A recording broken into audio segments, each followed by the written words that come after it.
Hey everybody, I had a couple people ask me how I made the chair images from that reference website, so I'm going to go through that instead of just posting them because that just seems like a better choice. So the first thing we're going to do is I'm just going to click on this image, and I'm going to copy it, and we're going to open up Photoshop, File, New, or Control N, I guess. And it's going to preset to your clipboard, which is what we want.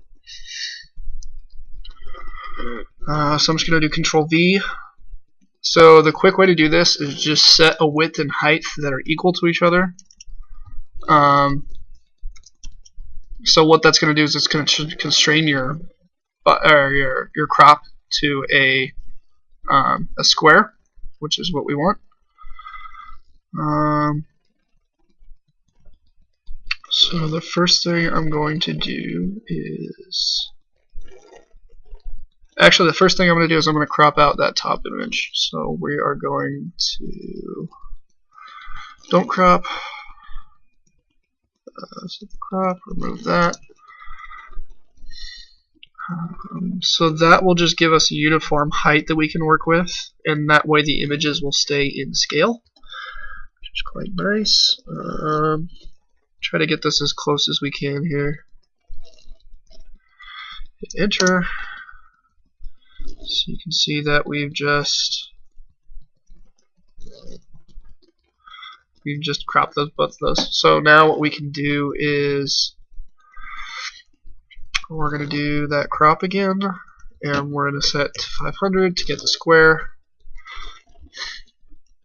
So we want to center this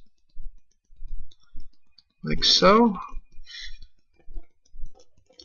And really, it doesn't have to be perfectly centered. It won't matter when you are when you're tracing it out.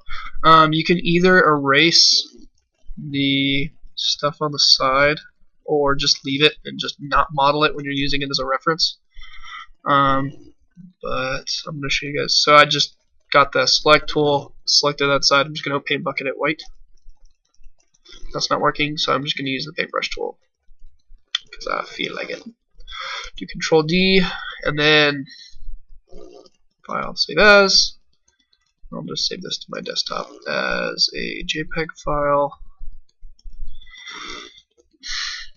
And then we'll just save it as chair 1. Save. Okay.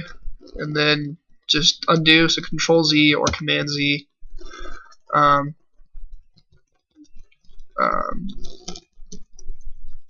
actually, it's not a full undo. You guys probably know this from the Photoshop assignment,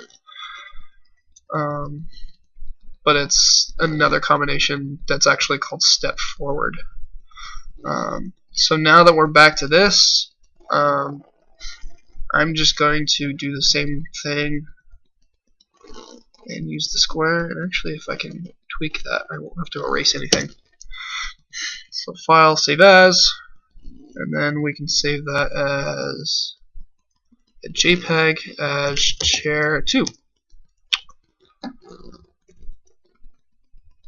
So that is how, let's see, where's our chair? So you can see here's chair 1, and then you can place that in your file and use it as a reference.